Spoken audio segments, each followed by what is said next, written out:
दोस्तों आज के इस वीडियो में मैं आपको एक 80 शब्द प्रति मिनट की अभी डिक्टेशन बोलने जा रहा हूँ। डिक्टेशन लिखने के लिए आप लोग तैयार रहिए। ये डिक्टेशन आपकी स्पीड को भी बढ़ाएगी और गलतियों को भी कम करेगी। और यदि किसी कारणवश आप लोगों की स्पीड नहीं बन पा रही है या गलतियाँ अधिक आ रही हैं तो आज ही आप हमारी ऑनलाइन या ऑफलाइन क्लास को ज्वाइन कर सकते हैं। क्लासेस सुबह और शाम दोनों ही समय चलती हैं। मैंने एडवांस आउटलाइन की बुकें तैयार की हैं, उनको आप ले सकते हैं। बुकों का लिंक नीचे डिस्क्रिप्शन बॉक्स में दिया गया है। बुक खरीदने पर आपको 5 दिन की फ्री ऑनलाइन क्लास मिलेगी और यदि आप ऑनलाइन क्लास ज्वाइन करते हैं तो एक बुक फ्री मिलेगी। रामधारी गुप्ता खंड 1 और खंड 2 को लिखने में आपको कहीं भी कोई दिक्कत आ रही है तो मैंने इनकी एडवांस आउटलाइन की बुक तैयार की, इनको पूरा ट्रांसलेट किया शॉर्ट हैंड में, उनकी बुक भी आपको मिल जाएंगी। शॉर्ट हैंड संबंधी किसी भी जानकारी के लिए आप मेरे कॉन्टैक्ट नंबर पर कॉन्टैक्ट करके मुझसे जानकारी प्राप्त कर सकते हैं। कैसे बुकों को परचेज करना है और कैसे क्लासों को ज्वाइन करना है। अभी मैं आपको ये डिक्टेशन बोलने जा रहा हूँ। डिक्टेशन लिखने के लिए आप लोग तैयार रहें। रेडी,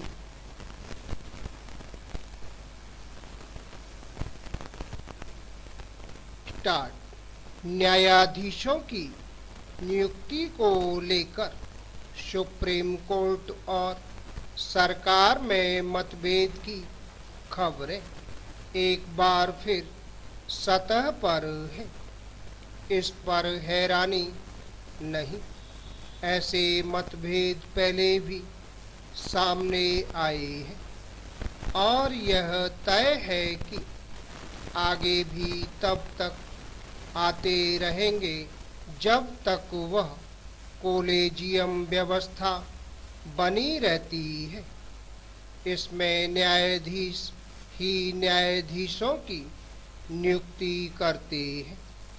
बीते दिनों सुप्रीम कोर्ट के कॉलेजियम ने झारखंड और गुवाहाटी हाई कोर्ट के मुख्य न्यायाधीशों को शीर्ष अदालत में प्रोन्नत करने की जो सिफारिश की थी उस पर सरकार ने नए सिरे से विचार करने को कहा, लेकिन उसके पास वही नाम फिर से भेज दिए गए।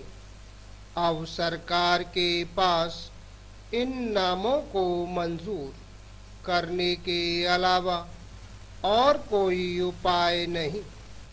क्या यह विचित्र नहीं कि न्यायाधीशों की नियुक्ति में सरकार के पास अधिकार के नाम पर मात्र यह करने को है कि वह कॉलेजियम की ओर से भेजे गए नामों को हरी झंडी दे दे। यह तो मुहर भर लगाने वाला काम हुआ। निसंदेह यह कहना कठिन है कि कॉलेजियम की ताज़ा सिफारिश पर सरकार की आपत्ति कितनी उचित थी, लेकिन यह ठीक नहीं कि न्यायाधीश ही न्यायाधीश की नियुक्ति करें और इस क्रम में पारदर्शिता के लिए कहीं कोई स्थान भी नजर न आए। क्या कोई इसकी अनदेखी कर सकता है कि कुछ समय पहले खुद कॉलेजियम ने उन न्यायाधीशों के नाम प्रोन्नति सूची से बाहर कर दिए थे जिन्हें खुद उसने ही तय किए थे। चूंकि इस मामले में न्यायाधीशों की वरिष्ठता की भी अनदेखी की गई थी, इसलिए बार कौंसिल के साथ सुप्रीम कोर्ट के एक न्यायाधीश ने भी सवाल खड़े किए, लेकिन कोई संतोषजनक जवाब सामने नहीं आया। क्या इससे न्यायपालिका की गरिमा और प्रतिष्ठा बढ़ी? Para change. निश्चित तौर पर न्यायपालिका की स्वतंत्रता बनी रहनी चाहिए, लेकिन इसका यह मतलब नहीं कि न्यायाधीशों की नियुक्ति की एक ऐसी प्रक्रिया जारी रहे, जिसका संविधान में उल्लेख ही नहीं। यह उल्लेखनीय है कि दुनिया के किसी भी प्रतिष्ठित लोकतांत्रिक देश में न्यायाधीश ही न्यायाधीश की नियुक्ति नहीं करते, लेकिन भारत में न्यायपालिका की स्वतंत्रता के नाम पर ऐसा ही है।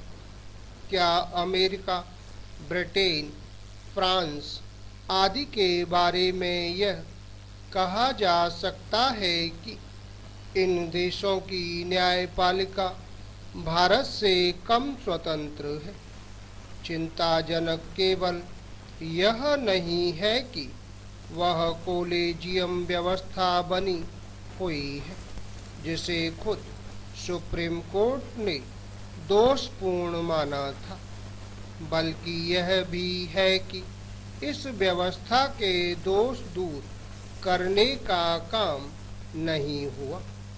कॉलेजियम व्यवस्था के दोष दूर करने की बात न्यायिक नियुक्ति आयोग संबंधी कानून को निरस्त करते वक्त कही गई थी। इस कानून को खारिज करते हुए सुप्रीम कोर्ट ने कहा था कि यह गैर संवैधानिक है, लेकिन यह प्रश्न अभी भी अनुत्तरित है कि आखिर कॉलेजियम की व्यवस्था संविधान के अनुरूप कैसे है। यह कॉलेजियम व्यवस्था का ही परिणाम है कि न्यायाधीशों की नियुक्तियों में भाई भतीजावाद के आरोप उछलते रहते हैं। एक ऐसे समय जब समूची न्यायपालिका में सुधार के लिए सुप्रीम कोर्ट को बहुत कुछ करना है, तब यह देखना दयनीय है कि वह जजों की नियुक्ति के मसले को ही सुलझा पाने में नाकाम है। Full stop.